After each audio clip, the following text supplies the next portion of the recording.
Good morning students. आज हम पढ़ेंगे उपयोगिता के रूप के बारे में कि उपयोगिता कौन कौन सी होती है, यानी फॉर्म्स ऑफ यूटिलिटी।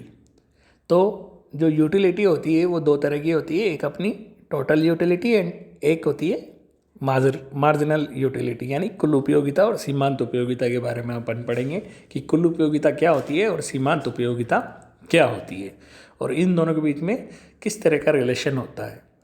ठीक है, तो पहले हम देखते हैं टोटल यूटिलिटी यानी कुल उपयोगिता। तो जो टोटल यूटिलिटी होती है कि किसी भी वस्तु का कंजम्पशन करते हैं तो जो प्रत्येक यूनिट होती है उनसे उपयोगिता प्राप्त होगी, यानी यूटिलिटी प्राप्त होगी। तो अगर कुल टोटल कंजप्शन से यानी कुल उपभोग से की गई वस्तुओं की अलग अलग उपयोगिताओं को अगर अपन सब जोड़ लें, यानी हर एक वस्तु से जो भी यूटिलिटी मिल रही है उन सबको अलग अलग अपन जोड़ लें तो क्या होगा, उनका सामूहिक योग यानी उसका टोटल क्या होगा, कुल उपयोगिता यानी टोटल यूटिलिटी। ये एक सिंपल सी उसमें है कि टोटल यूटिलिटी क्या होगी कि प्रत्येक वस्तुओं से मिलने वाली उपयोगिता को आप जोड़ लो तो वो आपकी क्या होगी, कुल उपयोगिता। तो जैसे जैसे अपन किसी वस्तु की जो यूनिट्स है उसमें वृद्धि करते जाएंगे वैसे वैसे उनकी क्या होगी, कुल उपयोगिता भी बढ़ती जाएगी। और यह वृद्धि की दर क्या होगी, यानी जो इसकी रेट है बढ़ने की, वो जो भी यूनिट्स हैं उनकी मात्रा में वृद्धि के समान नहीं होती।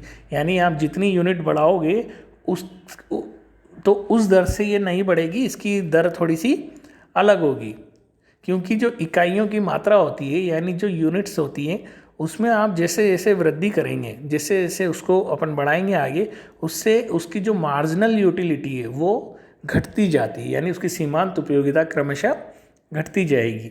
हर यूनिट, जैसे आपने पहली यूनिट यूज़ करी तो उससे जो आपको यूटिलिटी मिली, फिर आप सेकंड जो यूनिट यूज़ करोगे तो उससे मिलने वाली जो मार्जिनल आपकी यूटिलिटी है यानी सीमांत उपयोगिता पहले वाली से कम होगी। ऐसे ही आप तीसरी यूज़ करोगे तो तीसरी में दूसरी से भी कम होगी, फिर चौथी यूज़ करोगे तो चौथी में तीसरी से कम होगी। तो मार्जिनल जो सीमांत उपयोगिता है वो तो घटती जाती है और जो कुल उपयोगिता है वो धीरे धीरे बढ़ती जाएगी, लेकिन उसकी दर यानी उसकी बढ़ने की जो रेट है वो कम होती जाएगी।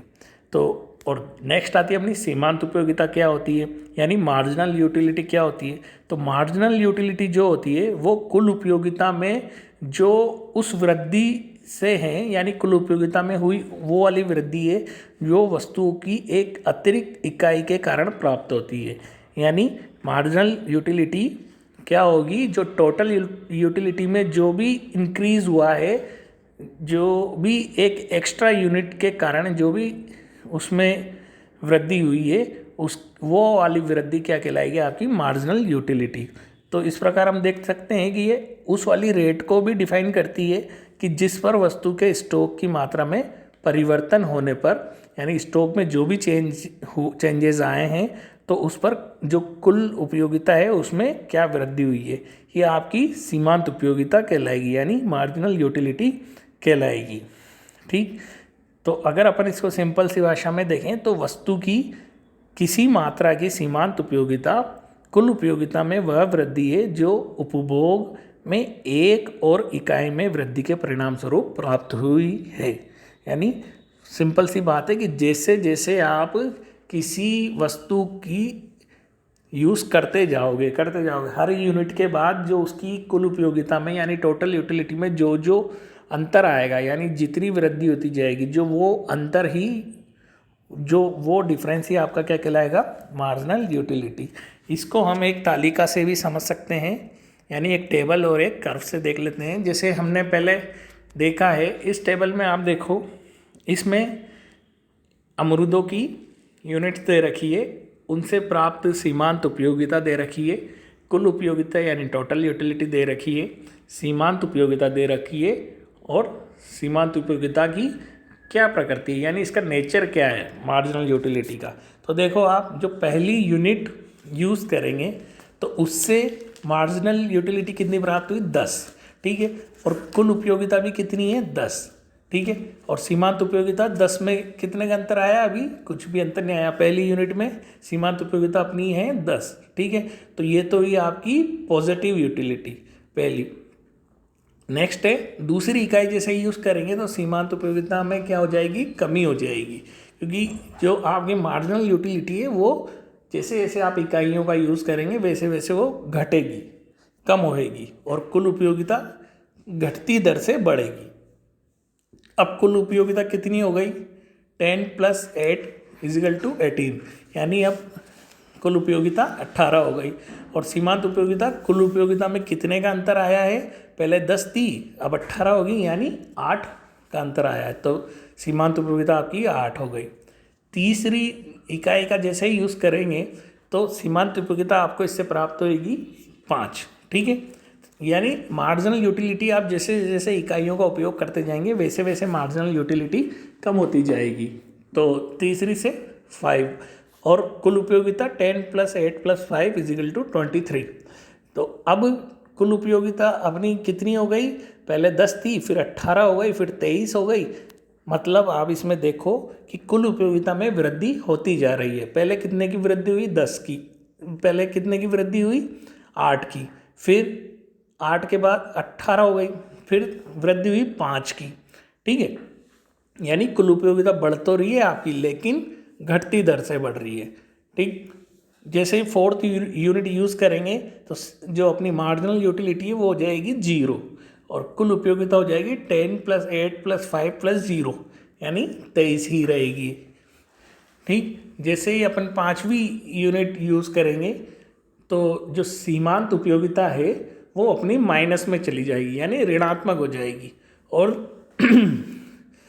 एक चीज़ इसमें ये पॉइंट है कि जब जिस स्तर पे यानी जिस लेवल पे आपकी मार्जिनल यूटिलिटी माइनस में पहुंच गई, वहाँ से आपकी टोटल यूटिलिटी घटती जाएगी, ठीक है। और जहाँ पर आपकी मार्जिनल यूटिलिटी 0 है, देखो फोर्थ इकाई में आपकी जो सीमांत उपयोगिता है वो 0 है, तो जहाँ पर आपकी मार्जिनल यूटिलिटी 0 होगी वहाँ पर आपकी टोटल यूटिलिटी अपने हाईएस्ट पॉइंट पर होगी। हाईएस्ट पॉइंट कौन सा था इसका? 23।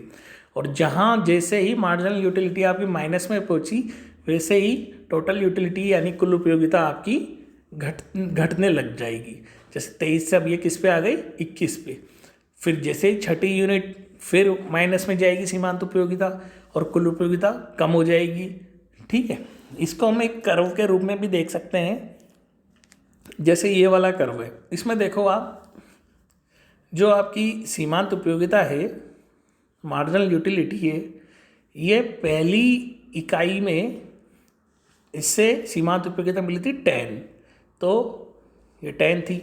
दूसरी इकाई में कुल उपयोगिता बढ़ेगी, और ये कुल उपयोगिता अपनी कितनी हो गई थी दूसरी इकाई में? 18, तो ये 18 हो गई। और देखो इसमें आपकी कुल उपयोगिता बढ़ती जा रही है, और फिर एक अपने हाईएस्ट पॉइंट जो टी है इसका हाईएस्ट पॉइंट उस पर पहुँच के घटती जा रही है। और जो मार्जिनल यूटिलिटी है यानी सीमांत उपयोगिता है वो जैसे जैसे आपकी इकाइयाँ बढ़ रही है वैसे वैसे ये घटती जा रही है। और फोर्थ इकाई पे आपकी जो सीमांत उपयोगिता है वो 0 हो गई, यानी 0 हो गई। और इसी बिंदु पर क्या है? आपकी टोटल यूटिलिटी अपने हाईएस्ट पॉइंट पर है। और जैसे पाँचवीं इकाई यूज़ करी, पाँचवीं यूनिट यूज़ करी, तो आपकी मार्जिनल यूटिलिटी माइनस में चली गई, और आपकी जो टोटल यूटिलिटी है वो कम होने लग गई। और फिर जैसे ही छठी 6 नंबर पे जो यूज़ करेंगे यूनिट, फिर ये माइनस में चली जाएगी सीमांत उपयोगिता, और आपकी कुल उपयोगिता और नीचे गिर जाएगी। तो आज हमने देखा है उपयोगिता के रूप के बारे में। अपने नेक्स्ट लेक्चर में अपन देखेंगे कि इन दोनों के सीमांत जो है इसके क्या क्या उपयोग हो सकते हैं।